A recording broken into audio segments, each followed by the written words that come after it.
But see, now you got dark again. Oh,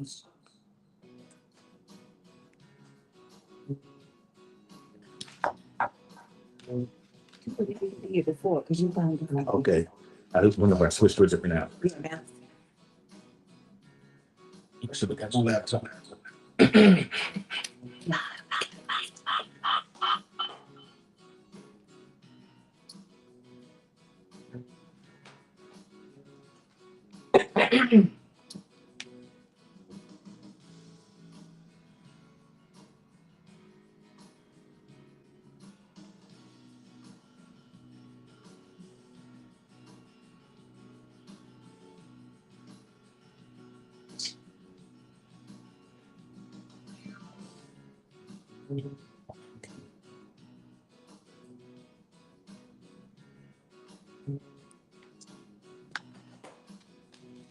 I'm just trying to see. Hmm? I'm just trying to see. Oh, yours are mostly blacks. Mostly what? Blacks. Yeah, stuff went black today. Oh, so you need color code.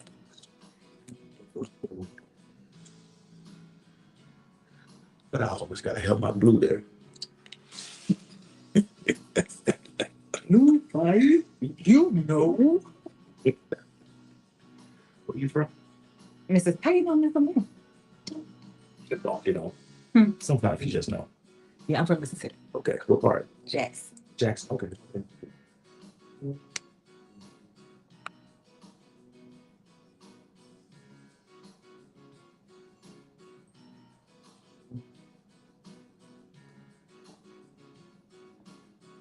You on twice. Huh? Huh? It's okay. You on twice, but it's okay. I can figure it out. You know, I'm gonna have to camera going in. Just looking over something real quick. Sure I got my talking points. That's the top one. You ain't gonna need them, sir. You know, They're not gonna work today. I'm just talking points didn't work. not today. Not with me. I can not flow with the best of it. You'll see. Okay. You shocked. I can run my mouth. But I can't do nothing else. I can talk. But I talk for a living, so Me too. I've been in sales for a long time. Relax. you already been live, Denise. Good morning, good morning, good morning. Hey, you heard the music. It's a little after 9 o'clock, so you know what time it is. It's time for the workplace here on KABF 88.3 FM, where we are the voice of the people community radio. I'm your host for the workplace, and as always, my beautiful, vivacious, strong, fierce co-host is in studio today. The Reverend Dr. Denise Darnell. Now, y'all, Denise. good morning, Grand Rising humans. Y'all know I hate it, right? Y'all know I hate it, right? Grand Rising humans. And you know who already on the line? Hotep already on the line, wishing you life, prosperity, and health. Well, you know, I have to do it because on Tuesdays, she loved calling me. Do you hate it too? I hate it. So this is my get back. Good morning, everyone. I hope you're having a beautiful Thursday so far. We've got a great show for you today. Any announcements, Denise? I'm pretty sure there are. Can I have a minute to look and check, please? Yes. I just want to thank everybody who showed up at the Pulaski County Courthouse on Tuesday for the Arkansas Grassroots United Labor Unions and Arkansas community organizations, Judge Wendell Griffin, Justice of the Peace, Donna Massey, pushing back on the data centers that are being built, especially one in Sweet Home. It was a great press conference. Then we went inside, and it's always amazing. You can tell when money is being involved. And they brought Decorum Court, which went against their own rules, you know, and had the CEO of Energy Arkansas, the CEO of Central Arkansas Water, and the company representative of Bio, who's building the data center in Sweet Home. And the one thing that's amazing is how they tell you it's going to be economic development, how they tell you it's going to be great, how they tell you all these things. And as a sportscaster said, it's smooth as butter the way they talk. But in the end, when the questions were asked, what about the environmental impact? What about the noise impact? What about Daisy Base Elementary is less than a mile away? What about all the things that happens, the toxics in the air that's going to that will float over to that school? When you ask the question about, well, what happens if you decided to leave and now that ground is not suitable for anything else? It was always the pushback that, well, we have done studies, we have done this, and the Arkansas uh, utility commission, and we were like, they are handpicked by the governor to do what the governor wants. So it was great. It just let us know that we still, regardless of what all the rights they're trying to take away, we still have the one right they cannot do anything about, and that's the right to stand up, open our mouths, and push back. So we still can do that. So are you ready for it? Yes. So the only is this better? Low said I need to turn up my mic. Is this better? I might not have had it in my face. I do have one announcement that I found that is coming up on June 16th. No, June 14th. So the Edwin L. Hawkins Scholarship Program, Cooking for College Buffet. These people know they're creative. I believe some black folk did this, Cooking for College Buffet. Prosecuting attorney-elect Bobby Forrest Jr., I think he's hosting this on Sunday, June 14th, 2026 from 3 to 5 p.m. at Center Star Baptist Church Fellowship Hall, 800 West 33rd Street, Little Rock, Arkansas. And there are guest speakers. He said, now I'm cooking with gas. The guest speakers, County Sheriff-elect Eric Higgins, and also Democrat candidate Judge Wendell Griffin. When I first saw this message, I said, now, I ain't nothing on here but men. I was about to go left about it being nothing but men. But then when I said, oh, okay, when you think about the politics of it, it makes sense to have the prosecuting attorney general elect and the sheriff and the judge. So I'm thinking that it's some kind of theme that y'all doing. I'm hoping that's what y'all are, not leaving out the queens on purpose. But that's happening on June 14th. That is a Sunday from 3 to 5 at Center Star Baptist Church Fellowship Hall. And you need to know that since 2002, $120,000 plus, including an $86,000 awarded since 2022. So this Cooking for College buffet, it must be on to something. So that's happening on June 14th. That's the only announcement that I can find. Okay, thank you, Denise, for those announcements. So, we do have a special guest in studio. His name is Gerald Gardner, and he is first vice president of the Arkansas Realtors Association. Yes, sir. Okay, Good morning. yeah. And so we just gonna get right into it. We were having a conversation before coming on the air about exactly what the realtors do. But first, can you explain to our listening audience the difference between realtors, realtor, or is there a difference? Well, the primary difference is that we all are real estate agents, right? And we go through a board. So uh, every one of the realtists are probably realtors. So the realtors are the National Association of Real Estate Agents, right? So the realtists began through NARAB because we weren't included, right?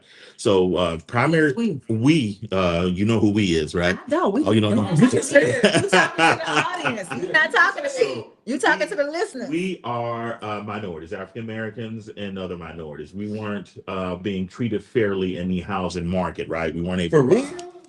Funny thing that happened, right? Yeah. Amazingly, in this country, who would have In America. who would have thunk it, right? Yeah. So, with that said, it started in Florida in July of '47, and it was one to help us, we African Americans and other minorities, find home ownership. But it also, we weren't being able to be allowed to be realtors, right? So we did what we always do. We started our own. And Lo says we're still not being treated fairly. We're still not. But I just want to pause for just a moment and say this because this is something that I think about a lot. If I'm not mistaken, in 1946 is what you just said? Yes, ma'am. In 1946, they started it for Black folks. Yes, ma'am. So now we say, oh, it's African Americans and other minorities. No, it was started for us. And one of the things that we always have a tendency to do, we're the ones who open our arms to everybody. Anybody can join whatever we got, whether it's a fraternity, a sorority, a church, whatever it is. But it was started for Black folks. And I just want to center that for a moment. We did that. We did that because, like you said, that's what we always do, because necessity is the mother of invention. So we allow other people to come on, but we always started with us. Absolutely. And the goal was to help us, right? And it still is. I mean, we, like you said, we do open our arms because we are the caregivers of the world, right? They recognized it, and we recognize it. So we allowed others to come and be part of us. But our primary goal is to help minority communities, right? So the realtors are part of the National Association of Real Estate Brokers. Okay. Hold on just a minute, Miss Mary. Hey, Miss Mary on the line. Horace Mann Transitional Class of 72 Annual Cooking for College. Oh, so y'all do that too? Is that what you saying? Y'all got a cooking for college buffet too? She said, good morning. Is that what you telling us? Or do you know anything about the Horace Mann? Oh, that was my announcement. Oh, okay. I guess other people cooking for college buffet. Tell us more about that, Miss Mary, so I can make the announcement. That's, man, cooking for college. I think a couple years ago, my daughter might have got this part of that scholarship. You think that she might have got some money from somebody, and there wasn't enough for you to remember? You know what? She had a lot of scholarships. Good God, thank you. What's her name? Camille Gardner. Okay. Oh, she said she driving. Okay, well, just let me know whenever you can, Miss Mary. Whenever you can, just let me know so I can announce it. So what are some of the things that your organization does to help Black and other people of color get these get into homes and different things? Absolutely. One of the first things we do is we want to educate us on buying a home. A lot of times we're intimidated or scared because it's something we've not done. Maybe mom didn't own her home, maybe grandma did not. But what they don't know is that if you're paying $1,100, $1,200 a month in rent right now for a 2-bedroom home, you can get a home. So we help educate those people, our people, on home ownership. It's not a scary thing. It's a good thing. So we also help with credit. So some people may not understand credit and how to grow their credit and what it means to have a good credit. So we help educate those on their credit. Additionally, we have home buyer workshops. We help the community with. We have something coming up in June with Restore Day. We're just going to find a homeowner and we help beautify their home. It's because it's just more than beautification. Yeah, Denise. Yeah. So Lo says, how is that true? You were talking about helping us. I think this is when this came in. How is that true when the real estate industry drove individuals away from schools in the Black community? How is that true? Something you said made him ask this question. How is that true when the real estate industry drove individuals away from schools in the Black community? Lo, I need some. Do you know what he's talking about? I don't know exactly, but what I can assume is that the redlining is possibly what he may be referring to. I don't know. As far as the realtors, we never drove. Now the real estate association may have pushed us out in areas. We were just talking about 630 and the dividing line and all of that. So I would have a little more context on what's being pushed I think out. what you may be saying is that because there was this concerted effort to close schools in Black communities, Black neighborhoods, and we know that one of the things that drives up the value of homes, that drives up the value of maybe that's what is a school. Yeah, maybe that's what he's talking about. Yeah. Because they know that once the school is gone, then the property value is going to be Right. Your colleague is on the line, Ronald Hollis. This is Ronald Hollis Jr. Hollis, he was our former president, our previous past president. Great job, Gerald Gardner. Great job. Okay. And so we were having this real good conversation about not just the location, because in real estate it's location. Right. And then zip codes. And so when you have someone that's a Black person who is buying a home with the mindset, okay, here, this home is going to help me build wealth. You know, it's because my home is going to appreciate. Yes, You yes, know, absolutely. but a lot of times in these black neighborhoods, because of the zip code, your home may not appreciate. It may appraise, Mhm. but you may not get the appraisal value for that home. Well, that's possible. I always say that, go ahead and buy a home first and foremost, because that's how we're going to build wealth. As I said earlier, even that person that's in the White House right now got wealthy, and their family got wealthy through real estate. On my back. Only on our backs, right? So that being said, most people, if you buy a home, even if you sell it, it will gain value if you do the right things to keep up with the home, right? So there's no money in rent. What you're going to do is make your renter wealthy. And as a person who has a couple rent properties, I appreciate you. But however, you should get your own, because even if you walk away from that home and you walk away with $3,000 more in your pocket, that's $3,000 you wouldn't got when you got left your apartment, right? So go ahead and buy a home and start building wealth. I want to tell a story. I don't want to belabor us too much, but It's about you. this reminds me. This is a client that I was working with, a young man buying a home. I'm from Pine Bluff. He was in Pine Bluff buying a home. It was under contract for $160,000. He came up in a new Infinity SUV, $70,000 truck. Well, that knocked him out of buying a home, right? His debt to income changed. So that 5 years later, I run into him again. I see that truck, see him driving that truck. It has a huge dent in it. And it made me think about the house he was under contract to buy. So I looked up that house. 5 years later, that house had just sold a couple of months prior to for $220,000, right? So he was going to buy it for $160,000. 5 years later, it sold for $220,000. Someone do the math on that. That's what, $60,000, $70,000? Who's willing to throw away $60,000 or $70,000 for a truck that once you buy it has depreciated as soon as you drive off the lot? So we have to understand, in order to gain wealth, it begins in real estate, whether it's your own home or you want to invest in properties and become a landlord, or if you're flipping it, whatever the case is, get some real estate, people. I got a couple of things that I want to say. All right. First of all, my brother, now this is not the Dr. Derek, this is the coach of the year, Dwayne Donnell. I'm here, baby sister. He said, good morning, y'all. My brother on the line. Okay. I do want to go back for a moment because I don't want to gloss over something that you said about the person who's in the White House. He made his wealth was through real estate. Yes. And Tony said it's off our backs. Yes, that's true. But I feel like we need to highlight the fact that real estate is a wonderful vehicle for us. Absolutely. Especially and it not just buying a home, but getting into real estate as realtors, as beginning to own properties. And we can make the difference, because just because the system says that you're supposed to make money off of your renters because you are a landlord, you can change that system and say, well, I'm going to rent to people and I'm going to put them on a buying program. So I'm going to rent to own to my folks. And that changes the game for a lot of people. So there are ways that we can circumvent what they are doing to us if we think, like you said earlier, we know how to think, we know how to be creative, we know how to be innovative. There are ways that we can help each other if we just delve into them. I wanted to say that. Then I also wanted to go back to this word minorities, because you've said it several times. And I know that there are people listening who hate that word. And I think I'm starting to feel the same way. Because actually, people of color are not the minority. Right? And if we are, we ain't gonna be for long. We got a couple of more years. When we say minorities, we specifically mean in this country.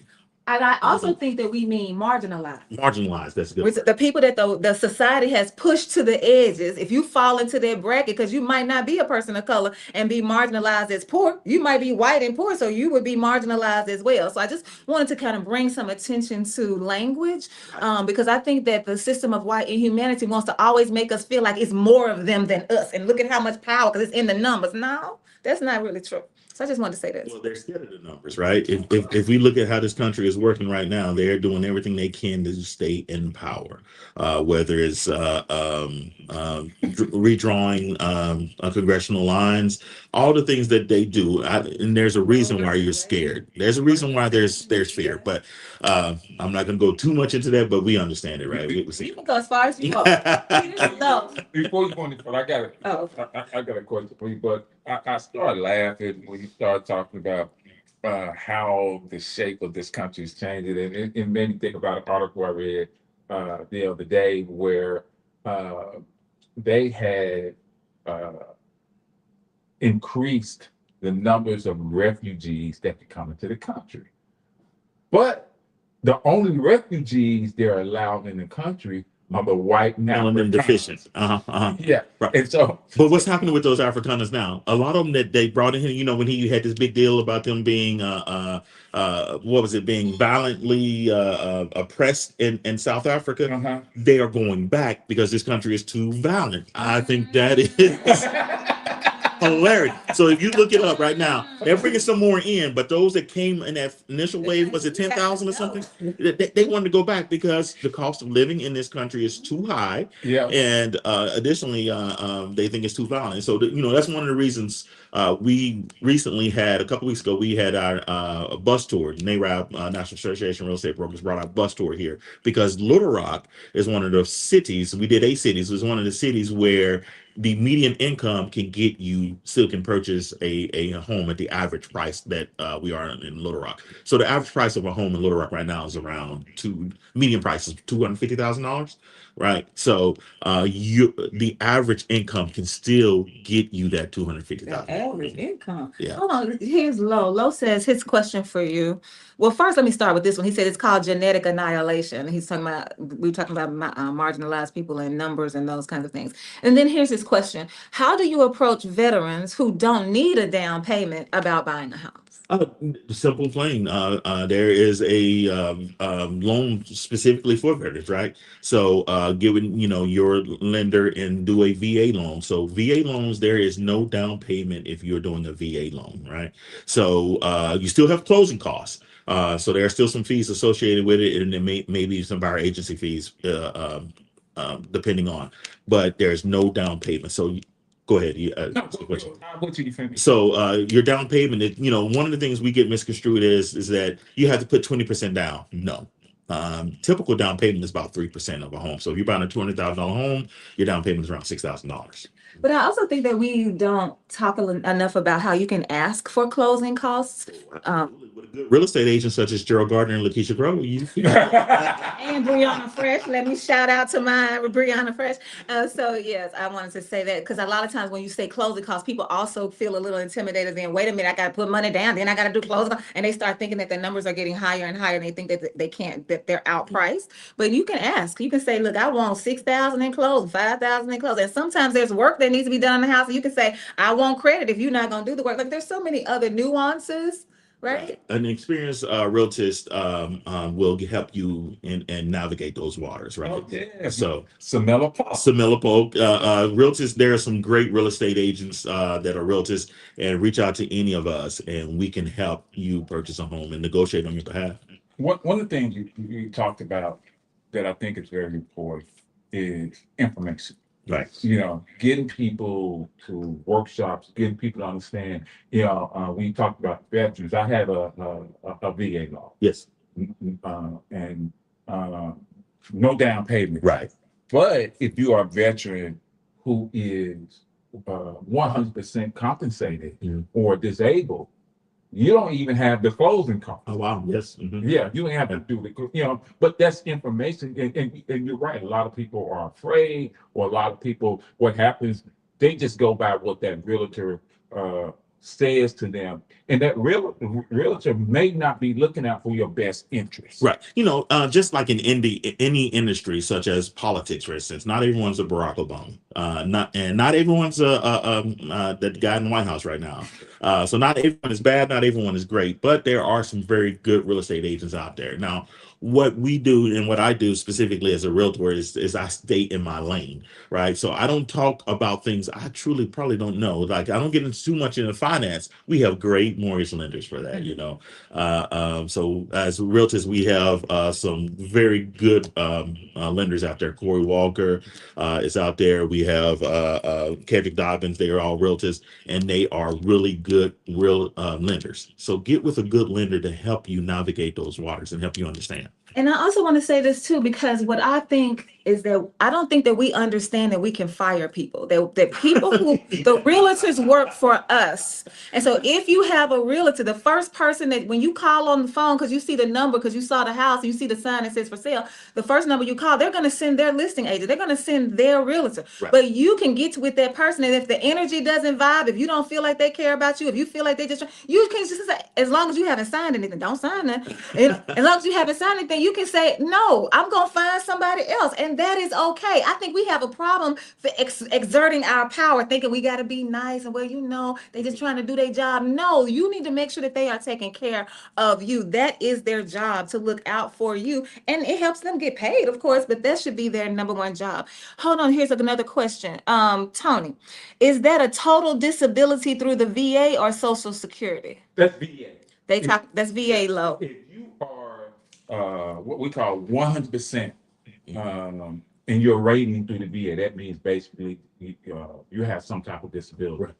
And they, in fact, the VA will pay you don't have a down payment. They will pay your closing costs, and you don't have to pay property tax. Yeah. Yeah. Yeah. And over a certain age, I think if you're 65 and over, your taxes are frozen as well. And Hold it. Say that again. If you're 65 and over, your taxes can be frozen. your property tax. Property tax. Mhm. Look into it. Make sure I'm speaking correctly, but I'm fairly certain because it's one of the things. 65 Right. Okay.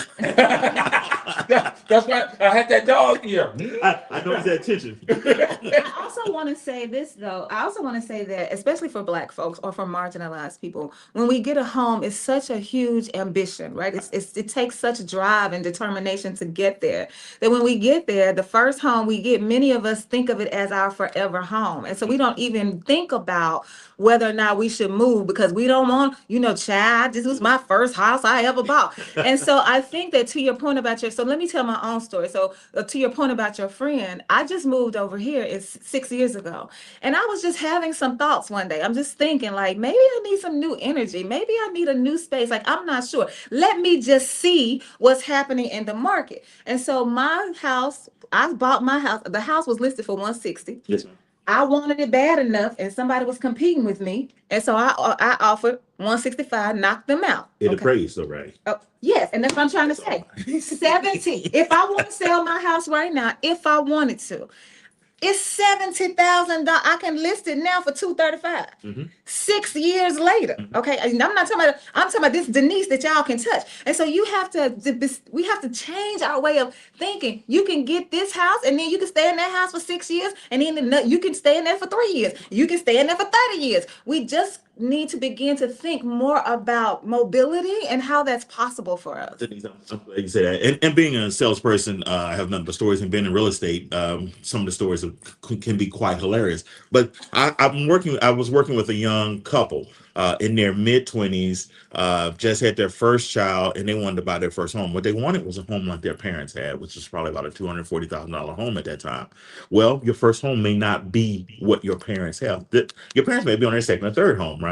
So start out with that $150,000 home, $160,000. Yeah, you may put a little sweat equity in that home. You may build it up, but it will appreciate and grow in value. So now, before you're 30, you may be able to sell that home and make another $35,000, $40,000, even if it's $25,000. Now you got some money to put in on your second home. Now, 5 years from there, 7 years from there, you're in your mid 30s, 36, 37 years old. You're ready for your next home. Now that home you may have another 40, 50 grand that you can get into your third home. You don't come out of the womb walking. Sometimes you have to crawl.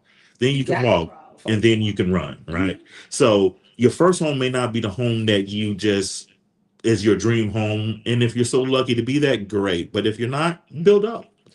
I'm sorry. I want to. This is why I love community radio. I love it, and I love it. This is a talk show. People can call in. You can come in. We are streaming globally. I love that too. So I made the announcement about the Edwin L. Hawkins Scholarship Program, Cooking for College Buffet. Remember, yep. That's the announcement right here. It's June 14th. So Miss Mary is giving us the history. Come on, y'all. Listen to this history. Horace Mann Transitional Class of 1972 is so named because its members were denied the chance to graduate as a class. At the end of their junior year at what was Horace Mann High School, the Little Rock School District closed Mann as a high school as part of its racial desegregation plans. The Horace Mann Transitional Class of 1972, shout out to the year I was born, awards high school graduates with the Edwin L. Hawkins Scholarship at their annual Cooking for College event. Look at the black folks paying it forward. Okay, okay. And so she was giving us that thank you. And then she was driving. She waited till she got there, and now she's giving us that information. Thank you so much, Miss Mary. And I want to thank you, Ms. Mary, because my daughter was a recipient of that scholarship a couple years ago. She's at Emory University. Shout out to my daughter in Atlanta. And she just finished her second year with a 4.0 GPA this semester. Go ahead, young Right. queen. Here's another question for you from Lo. How effective are you in working with those individuals on Section 8? Well, it's about qualification. So we have to qualify to purchase a home. So let's not be afraid to get qualified. So when it comes to that, I will get you with one of my trusted mortgage lenders, and we will get you approved. So whether that approval comes in at 150 or 550, right? So once we get you approved, then we go house shopping. So it's not about the Section 8, and when it comes to purchasing a home, that's more on the rental side of the house. So if you qualify, now again, you don't have to have an 800 credit score. 620, 640 can get you in a home. Okay. So one thing. I'm sorry. Let me just say this because this is Ronald, your colleague again.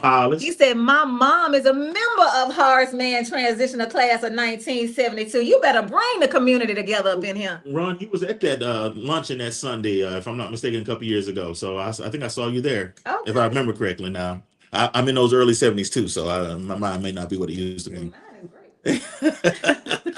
So one of the things you mentioned earlier about their good realtors, there's some good realtors, there's some bad realtors. I think one of the things that happened with a lot of Black people is that there's a mistrust with Black people. And so when Denise, you were talking about you can fire your realtor, your real estate agent, your real estate agent. A lot of times, a lot of Black people will seek out a white realtor because they think they know more, they're better qualified, and they think that a Black realtor.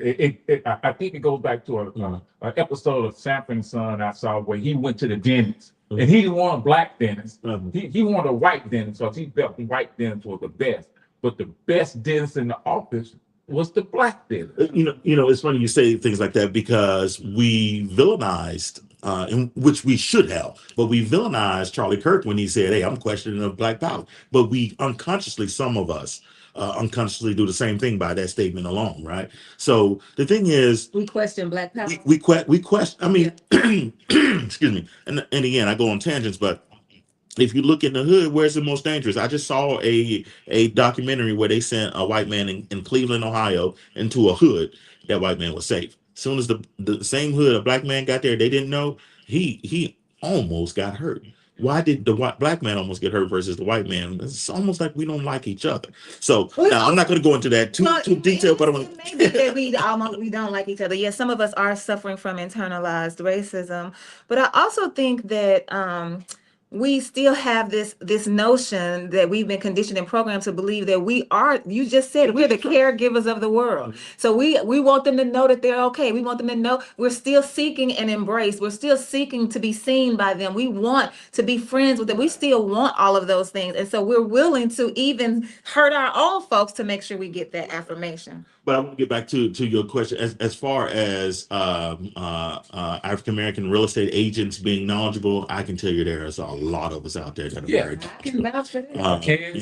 And again, you have some bad actors in anything, but every person I tend to interact with is a great real estate agent. The realtors has a lot of black owned brokerages, right? You have Samela with Midas Touch. You have Keisha Walker with Dawn Realty and Yeah. Associates. So we have some black owned brokerages that are doing some good things and training their employees the right way, right? So I've run across some that aren't not us, and I can tell that they don't know what the heck they are doing.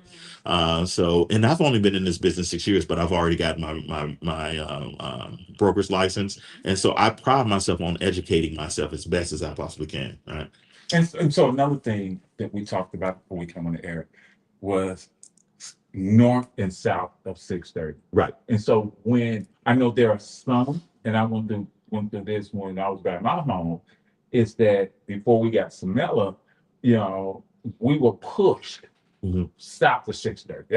That's where all the homes that we wanted, you know, when we wanted to buy a home, that's where they took it south to 630. Right. And so with Samela, we went, you know, we went out towards Henson. We went where once we told her what we were looking for, we went all over.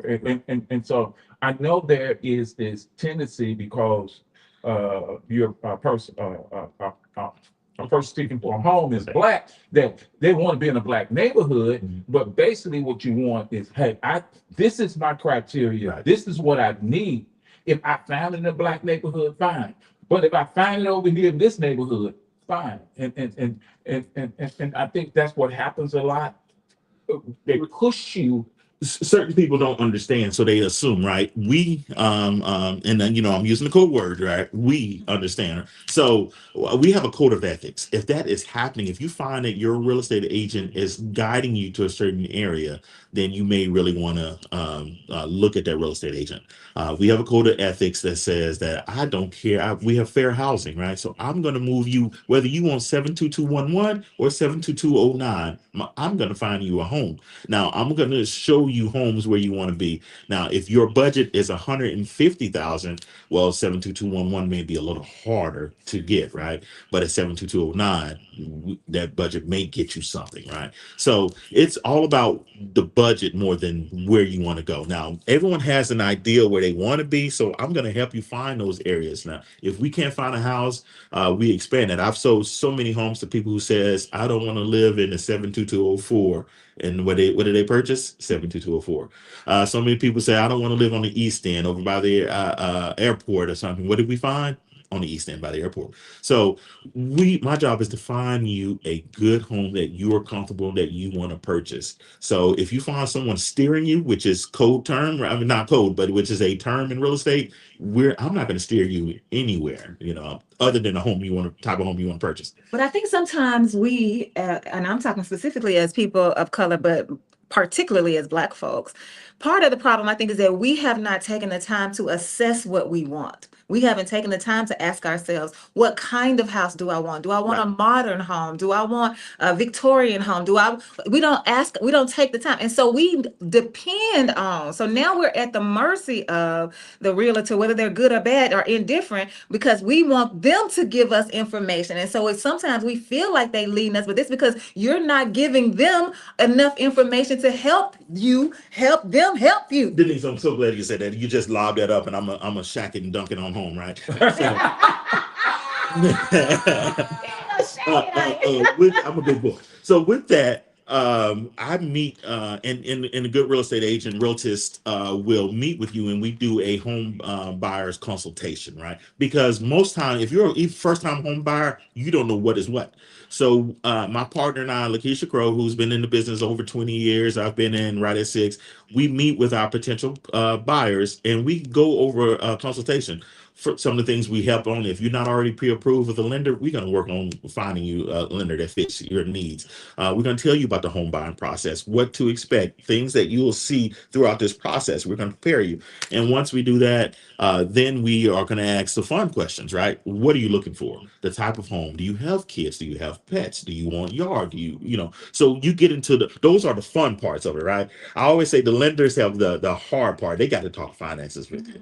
I get the fun part of showing showing you the homes, right? So, but the lender is so imperative in this process because let's be honest with our lenders. I recently had a deal that was going, and the sellers didn't tell their agent their situation. Of course, we as the buyer's agent didn't know the situation, but you're in bankruptcy.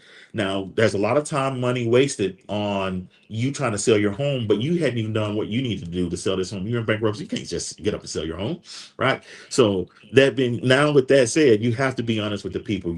So if you're looking for a 3 bedroom and nothing but a 3 bedroom is going to do, don't have me out there showing you 6 bedroom homes.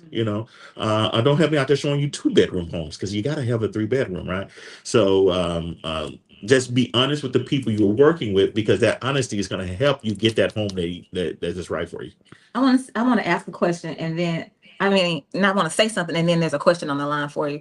But I think we also need to enter into this conversation, introduce this notion that it's not even always about buying a home to the point where you have another mortgage. It is possible that you can list your home and you can get a cash offer for it, and you can get enough cash to buy your own home. So now you're in a new space without a mortgage. That is possible. There are so many possibilities with home ownership. And I think that that is part of the concern that I have, that sometimes we are the narratives that they tell us, the stories about the way we're supposed to live, and we're supposed to have a house, a picket fence, and all of that. But we have to be able to think beyond that and research for ourselves what works exactly for us. Right. Yeah. Yeah. So here's the question. This is low. I, I, okay, let me just ask a question. Have you heard or been involved in the Section 8 home ownership program? Have you heard or been involved in the Section 8 home ownership program? That program I'm not privy to, so no, I've not been involved with any Section 8 homeowner program. Okay, he said no, low. All right, and so I have so many questions for you, but they are just personal questions, so I can ask them later. But I really want to know, like, so a lot, like I heard you earlier when you said something to the effect of your average. I think you said something like your average job can get you a The average, house. the median income here in Little Rock qualifies you for the median price point of homes here in Arkansas. Yes. So how many people living in Arkansas are at that median, right? In Little Rock, I don't know what that number is. I don't know the exact number, but I do know that here in Little Rock, we do. It does meet that criteria, so that's why we had the home bus tour that came here. So one of the things that I'm here with home ownership, and that I was talking about Little Rock specifically. Of the white population, 74% own homes in Little Rock. Who's number two, do you think? This is a question for you two. Who's number two? Brown people. No, repeat that. I'm sorry. All right, so 74% of the white population in Little Rock own homes, right? So who's number two on that list? Black people. Okay. I don't think it's black people. You don't think black people? Okay. Number two on the list is Asians, right? All right. And they're in the 60s. All right. Who's number three? Hispanics. Oh, you know the report. Hispanics is number three. They're in the 50s, right? And who's bringing up the rear? Black people. And they're probably in their 20s. At 44%, right? 44%. So better than 20, but better than 20. But we are still 30% below our counterparts. And the numbers are skewed. Yeah, there's less Asians in here in Little Rock than African Americans. I get it. But that home ownership population, that percentage should be higher. And there are reasons for that, right? As we talked about, the redlining, poor credit scoring, poor money management. There are reasons outside of some of our control. But a lot of it is I've talked to so many people in an apartment complex who just like, I don't want the problems of home ownership. Like, I don't want to have to do the lawn. I don't want to have to get that. Yeah. Right. I see it as a growth opportunity. You're not going to spend $5,000 every year on fixing something in your home. Sometimes you may not spend that much. Now, when it comes, there's ways you can draw out money from your home to help pay for repairs, even send your kid to school, even so. But I wanted to go back to kind of what you were stating, and that there's just the opportunity is there for us. We just have to be able to accept it. That's one of the things that realtors want our people to see. Right? Well, what that when I talk to people who rent about home ownership. Yeah, I look at it like, I tell them this. So I ask them what they're paying.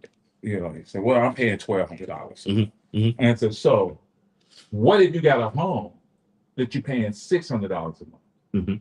You take that other 600 that you've been paying, for your rent, that 12, you take that other 600 and you put it into a maintenance account. Okay. Yeah. Yeah. Mhm. So now every month you're still paying the 1,200. Right.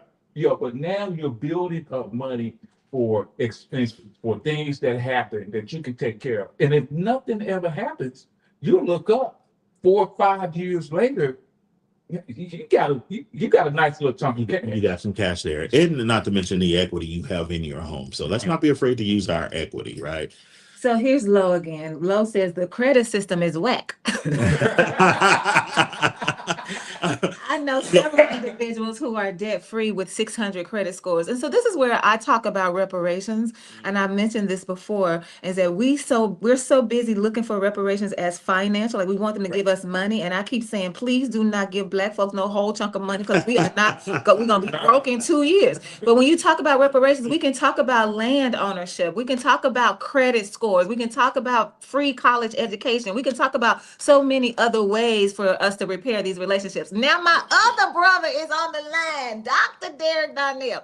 Excellent information. My question: do you provide the potential buyers with information regarding the city's future zoning and or future land use for the property they are considering? I think that's a great question. Do you provide the potential buyers with information regarding the city's future zoning and or future land use for the property they are considering? Well, we go by what we can research and what we know, right? So, very good question, Doctor.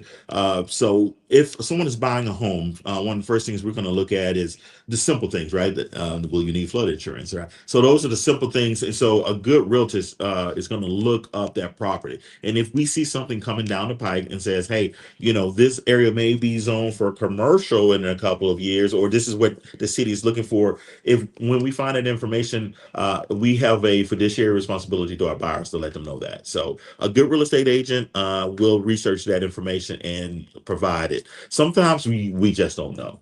But oftentimes, if it's platted into a typical subdivision, you won't have that issue. And I wanted to go back to one more thing that you said, Mr. Orr, is that you mentioned no down payment. So a lot of times people come in and you don't have the money saved up to purchase a home. Let's not be afraid to go with rural development, because that, just like the VA, there is no down payment with a rural development home. I've moved people over to Hensley, Arkansas. Guess what? It qualifies for rural development. Mayflower, Arkansas can qualify for rural development. So that's no down payment. Okay. So here's a question right here. Ask about. For your question, it's too me that you got nails on today. I'm sorry, Derek. I'm sorry, Dwayne. I already got to deal with one Darnell in the studio. You other two Darnells, I don't know. Yeah, how come y'all not in school? Well, but if you let them tell it, I'm the worst Donnell. They the better. Look, I mean, let me just keep it real with my brothers. So here's the question. Ask about. Okay, you'll know. Ask about assumptions and real estate investments. Okay. Assumptions, I assume you mean assuming someone's the current interest rate is what I'm thinking. I don't know if that's what they're referring to. So there are some assumption loans out there. Not every loan can be an assumption loan. So say, for instance, you bought a home during the pandemic and you have an assumption of a loan. You can take their interest rate of 3%. Now, the deal is, when you do an assumption loan, you're only going to get the amount which is left. Let me make sure I'm saying it properly. You're going to get the amount that's, let's say they purchased a home for $200,000 and they owe $160 on the home, where you're only going to get an assumption for $40,000. There are other 160,000 is going to be at the current interest rate, right? So you don't get your whole 200,000 at that 2 or 3%. So that's assuming a loan. And what was the other part of that question? And real estate investment. Real estate investments. There's a lot. We as realtors have also we have our WIRE, which is Women Investing in Real Estate and Men Investing in Real Estate, MIRE. So what we've had a couple of seminars where we talked about home investment, real estate investment. So if you're interested in real estate investment, there's a lot of different ways that you can be a real estate investor, whether you are renting as a landlord, or you can do what the flipping, or their long-term rentals. There are furnished rentals. There's a lot of different ways to get into the investment part of it. And I'm going to use, and I have a great commercial lender, my sister, April Thomas with Gateway Bank. So there's a lot of different ways to get that investment. And my partner, Lakeisha Crow, and my sister probably has about 17 homes in Pine Bluff that she's invested in and has. And they were on me tough about getting, and I was afraid, right? I'm fiscally conservative. Some people say cheap. My wife may be listening. Uh, but what you have to do is say, let's do it. And so then I got into the investment myself. So don't be afraid of it. Go ahead and try and see what works for you. Maybe I let the home determine if I'm going to be, or if I'm going to rent it out, or if I'm going to flip it. Yeah, and one thing that Hold on a minute, Tony, because I think we need to clarify something. I don't think that what you meant about assumptions is what. What they're referring to? Yeah, because he said purchase a home by assuming someone a loan. Assuming the loan, yeah, that's assuming their loan, their the interest rate on their loan. Okay, so I- is that what you just said? I think that's what I just referred to. Can you say it in a different way? Because I don't think he got it because he Okay. wrote back. I probably need to see clarity on exactly what he's assumption. I may not know exactly what he's talking about, but taking over someone else's mortgage, is that what he may be referring Okay. to? Maybe that's what he's talking about. I Um, didn't even know you could do that. I'm not well versed. I will get with a mortgage lender on that. But most of the time, you may have to jump through some hoops through whoever they have their home finance with. So a lot of times you may purchase a home through a certain mortgage lender, then that home moved over. Now Franklin has it. Now this other company has it. So not every mortgage can be assumed, right? So yeah. So if that's what you're referring to, you need to check with that particular lender. Did we get it right, Ezekiel? Let us know. Let me know. Okay. And one thing, and I know you mentioned this earlier, Denise, and you mentioned about the home you buy may not be your first home, or your forever home, your second home. And the one thing that I think people have to be careful of is, if you want to move into, you're going to sell this home and get another home. If you want to finance that home, it's like with me, I got my loan at 2.25. Right. Yeah. Right. So if I sell my home and I don't pay cash for my next home, Right. and I finance it, I'm gonna be at 6%. Right. Whatever At least. the interest rate is. Right. Yeah. So that being said, yes, you marry the house and you date the rate, right? So if the interest rates go down, you can always refinance. I say that, because people I've talked to a lot of people who have complained, interest rates are too high. Well, factor in outside of the pandemic, because we had historic lows, 3%, 2.8%, 2.7%. You'll never see it again. I'm just gonna be honest, because your mother or grandmother probably purchased a home in '84, and the interest rate was 17 to 24%, right? So interest rates was at 5% right before the pandemic, and that was considered a good interest rate, right? 4%. So we're at 6.5, depending on. So that is not extremely as high as people are making out to be. It's the sky's falling, the Chicken Little approach. So don't be afraid of buying a home because the interest rates are high, because you may always find a way to refinance that home. I want to circle back to my brother's question really quickly, because you said that you all wouldn't know what's being done, what the city's future plans are for the property they're considering. But I don't understand why, because we can go pull what's happening right here on 21st Street and what's happening in Hanger Hill, what's happening over here south. We can go pull those plans. And so what do you mean y'all don't know? We can see immediate plans, but now, of course, no one knows what they're going to do 5 years from now. They may not even know. So we can't say that. We can see what's happening in the near future that's already been printed. You know what I'm saying?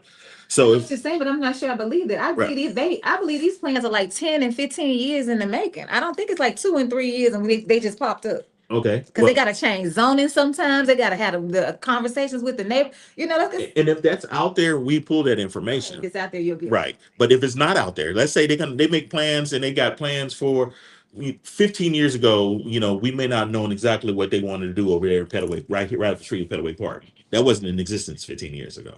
That was in existence over the past 7 to 8 years. and Petaway Park has changed a lot, and we're grateful for it. That's getting people some home. Well, it's getting some people some value in their home now. The demographics are changing. I was just at the coffee shop. Even do you call it demographics in the grocery store? Even the products that you can buy off the grocery store shelves is different now. But if you own a home out there, are you grateful for it? Your home is maybe appraising for more.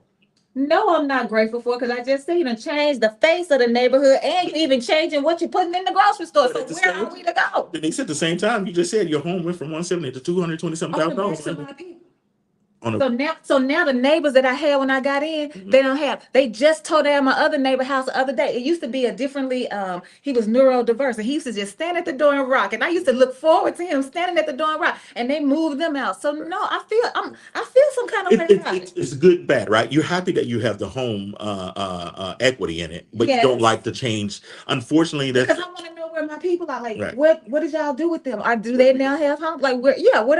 And y'all probably lowballed them when you tried to buy that house. All kinds of stuff. Now, who was the y'all? Real estate agents or? No, I'm talking about. I'm talking about you asked me about was I happy that things. So it's a possibility, you know. One, you need to. I'm talking about real estate. I'm talking about all y'all that's involved. So you need to know the value of your home. So if someone is coming to you and says, "Hey, I want to purchase," so this is a thing, you know. And I'm not trying to. You can negotiate, right? And I'm not trying to take anyone's money, but wholesaling, watch out for those wholesalers, right? And no offense to you wholesalers out there, but it's not legal practice of law. They say they're selling a contract. Wholesaling is technically illegal in Arkansas. What is wholesaling? Wholesaling is when let's say, all right, Miss Denise, you have a home, and right now I come to you. You're not as knowledgeable as you are, but your home. I say I want to sell you your home. I want to buy your home for $200,000. I'm going to find $200,000. What they say is they put a contract on your home for them to purchase your home for $200,000, but they're not really purchasing.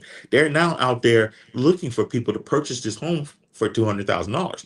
Well, they're not going to say $200,000. They're going to tell those people we're selling this home for $230,000 because we already know what your home is worth. So now you say I don't want to pay them darn realtors because their fees are too high. So you don't want to pay 3%, 2%, 5%, whatever your realtor fees may be on $200,000. If you're paying someone 5%, so what is that? If I'm looking at the numbers right, you're looking at let me use another number that I know. Like if it's like 235 or something, and you got the 5% from it, it's gonna be about $8,000. Okay, so I don't want to pay that, but I'm gonna sell my house to this person at the $200,000 price point, and I'm glad to get that $200,000. Now he done sold your house to someone else for $230,000. Now you lost $30,000. Would you rather pay me $8,000 or someone $30,000? So those wholesalers are there. Not saying that all of them are doing it to that degree, but that's what they're doing is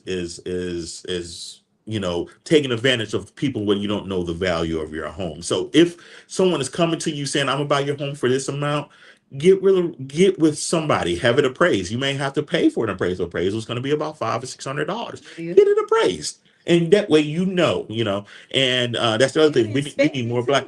Well, inspected is especially if you're, buying a home. If anyone comes to me and says don't want to get an inspection, right? Even if it's a new house, get it inspected. Yes. Every home is going to have some issues. So we're out of time. Oh, sorry. I didn't get to talk about what I was really here to talk about. Realtors Restore Day. Real quick. Go ahead. Realtors Restore Day is here to talk. We're here to help our community. If you know someone that is 60 years and older, or they're a veteran, or they are disabled, we are beautifying. We're taking a house, we're finding a house, and we're beautifying it. Call me at 501-425-9307. We're going to take as many. There's an application you fill out, and what we're going to do is the realtors are going to come by. We're going to cut some grass. We're going to paint some houses possibly. We're going to do some landscaping. We want you to take pride in where you live, because Dion said it, when you look good, you play good. When your home looks good, you have just more pride in your home. So we're doing this on June 27th. Okay. And what we'll do. You can send me an announcement, and we can announce it. Absolutely. I would definitely send it to you. We'll have you back on before then. Yes, I'd love to. To talk, try to talk specifically about that, but you never know where the conversation is going to take us. Well, thank you, Mr. Gardner, for being here today. Just want to remind all our listeners, we are still, we got uh, uh, one more week to be in Players Drive. So if you want to go ahead and give your players a donation to KBF 88.3 FM, remember, we are community radio nonprofit. And so we've been around for 41 years. We will continue to be the voice of the people. Keep listening. Jazz is up next. So thank you, Mr. Gardner. Thank for you. tuning in. Thank you, Dwayne and Derek. My brothers, my big brothers. Yeah. I can't wait to get you back on the spade table.